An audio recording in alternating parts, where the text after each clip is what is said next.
All right.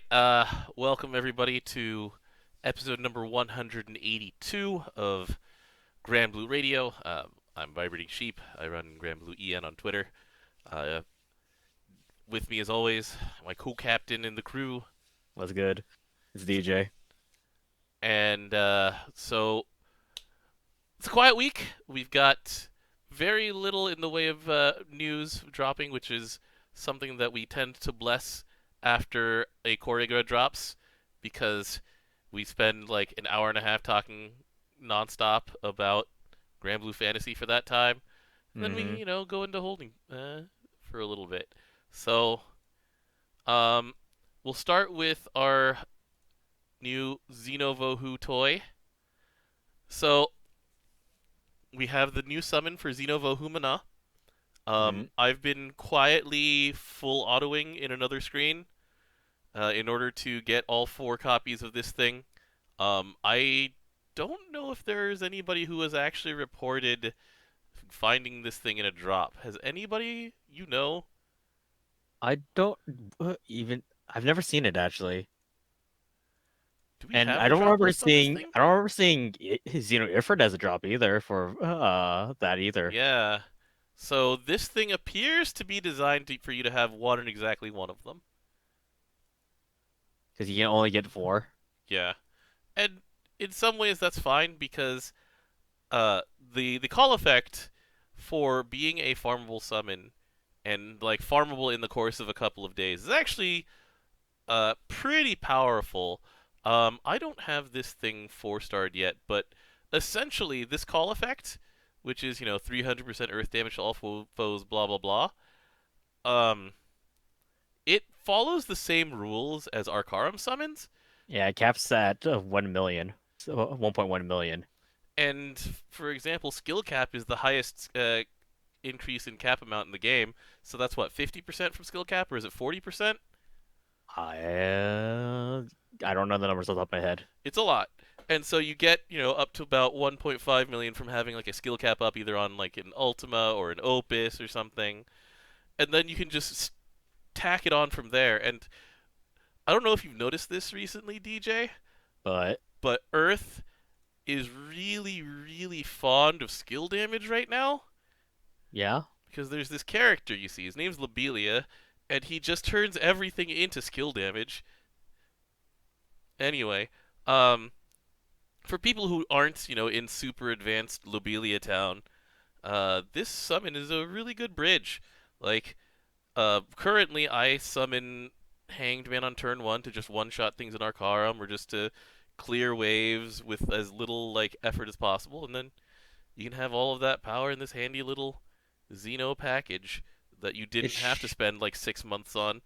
yeah, it should be. If you're Earth. On turn one, you should be able to summon it because it has an initial cooldown 3 turns. Hmm. So when you main Earth, it should go down to 0. Yeah, and so pretty much that's what its job is. You can also do a little bit with it because yeah, you do get Earth Attack from it, and Earth Attack is one of those things where once again, like let's just say that you farmed up Magnitude and you're on full axes, and you don't have Eata at 5-star yet, and you're just like, well, where am I gonna get Earth Attack up from? And you just scour the list. And you're like, You find this one. you find this one. This one's here. It's there for you.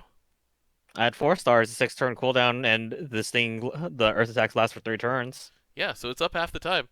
Yeah. That's what people used to bring two carbuncles for. And then the new weapon, the 5-star to the True Judgment Liar. So we were talking about the Xeno Ifrit axe as if it was a competitor to the other axes that are in fire, which hmm were the Opus, and that was the main one. No, there's one more. Wait, Beelzebub. oh that's right, the Astral axe. You're right. hmm And so the thing about the Xeno harp is, let me go find a lumberjack party. Here you go. So we have here like an example of a Magna 2 Highlander. There can be only one um, uh, grid, and the main hand right now is an Opus, and it's just like, okay, I have stamina on this thing because I've cleared Lucilius. It gives a 1500 heal on CA. It's like, okay, sure, that's fine. But Hmm. let's just say I want to live. Then we can now go to this here friendly True Judgment Liar, and this thing not only has a heal, but it also has Revitalize on it, and the Revitalize has been boosted. Did you see what the numbers on this thing are now? I did not see the revitalized one. I just know about the other healing cap. Yeah, so it's let's see here. So it should be 2,000 on initial heal and then 700 each one, right? Am I getting those numbers right? I only know about the 2000 initial heal. Okay.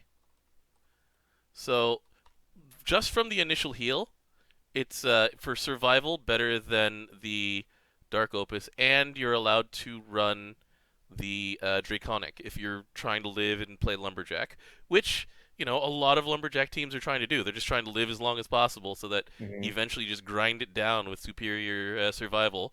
A lot of the time on full auto.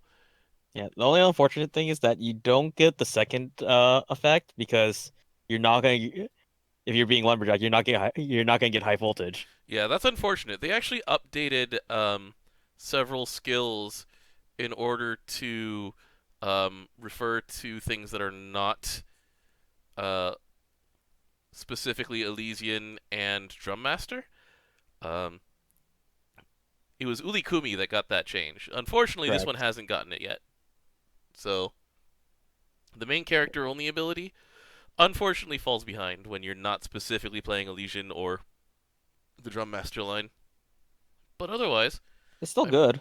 you get hit points on an EX modifier, which doesn't affect anything. But you get hit points on there, and you get a bigger heal, and it's perfectly viable for I want to live as Earth. Yeah, So we'll see what happens. I'm gonna try and bring this thing to Whamdis.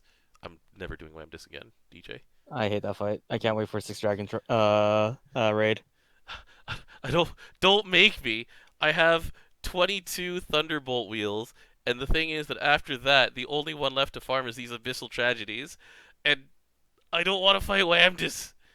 He's so Yeah, scary. That jellyfish beats the crap out of me. he hits you with a boat He hits me with a boat. It hurts so bad, and then he makes people drown. There's just so much to deal with. Why does so much Earth content have to just find ways to kill Sarah?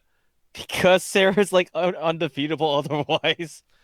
Look, she's 9 years old. Why you gotta pick on her like this? Because they buffed her too. Remember? She's so good in Lucilius, DJ. Yeah. I don't know if she's good in Beelzebub, honestly. Well, that's someone's gonna take that, but I'm not gonna. Yeah. Anyway. So the point is, why is it that they just have to hate on our girl Sarah so hard? It's been this way for the past like what 5 years now. 5 years of balancing around Sarah. All right. So anyway, that's it for Xeno.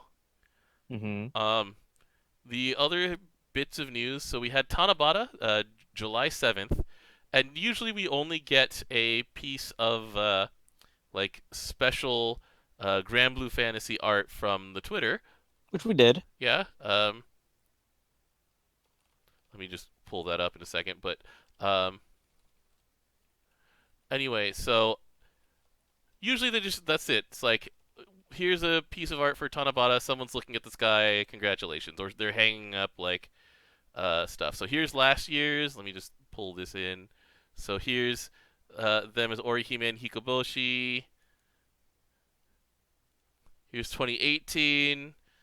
It's Lyria and Granagita. And this year, it was Ryan, Kane, and Leona. Hmm. And so, Hikoboshi, Orihime, they're Altair. Well, they're two parts of the triangle. I can never remember which exact stars they're supposed to be. Vega and Altair. Thank you. It's Vega and Altair. So anyway, we also, as a little bonus, where is it? Where'd it go? July 7th update. So July 7th change. It was the July 7th change. Was it here? Voice lines. There it is. We got this little special thing for Altair. So voice lines added for Altair's rainy day reading outfit. So The event one that we got yes, a while back. that's him in his PJs. Let's just go take a look at that one. Water staff. Let's put him in a party somewhere. This is the wrong screen to do that from. Don't mind me. I wonder how long they held off on giving Altair the voice after it was recorded Yeah, I really think that this was them intentionally just going, hey, here's a little Easter egg. We're going to voice Altair on Tanabata. on Tanabata, Sup- the day where festivals celebrate Vega and Altair and Altair. Vega. Well, we only have one Vega, and he's not called Vega in English. He really isn't. Is this the comfy one? Yes, this is the comfy one. So change that. Close. Let's go back to the home screen. Turn on sound. Oh yeah, we also got bonus pose for Beatrix. That's She's no well, longer cold. she's not cold, but she's still suffering. We're gonna go back to that one in a second. I haven't actually used it yet because I haven't put beta in my teams lately.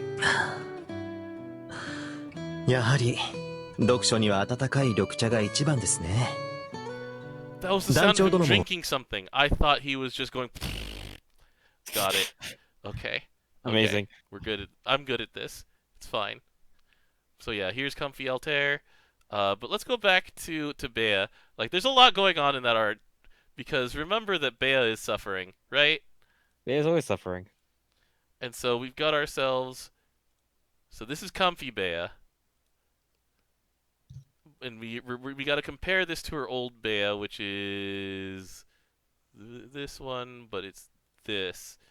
Bea is suffering. So let's go take a look. Let's go back home.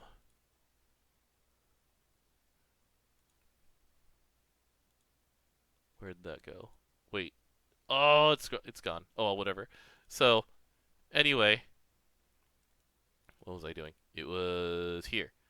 So we've got freezing Bea, where she was just like dying because for some reason she decided that she was going to bring a swimsuit to a snowy mountain range.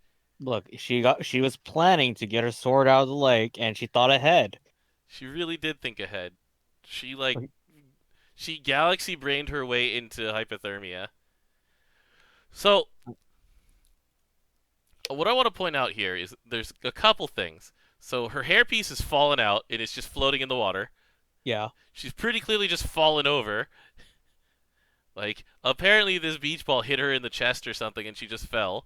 Because, did you notice that her sunglasses are bent? Oh, I didn't notice that at all. Like, Bea is suffering. There is just no other state for her to be in.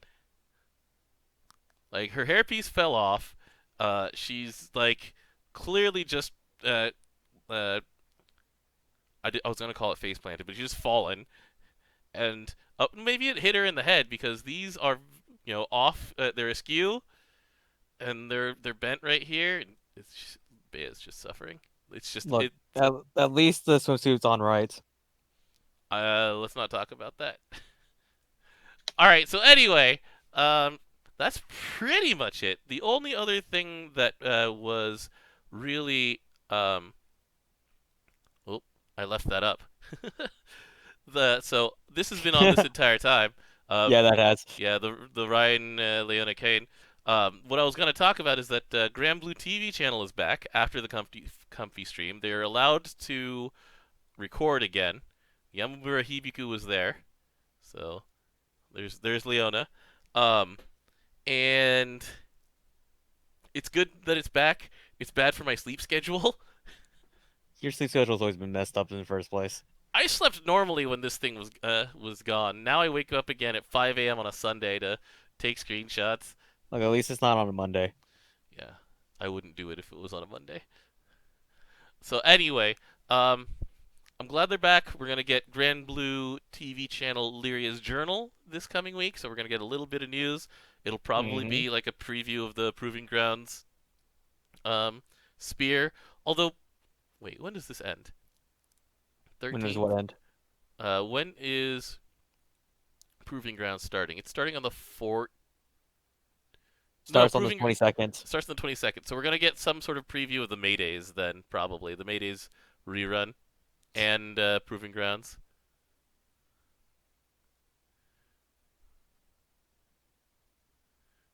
Yeah, the May Day starts on the 14th.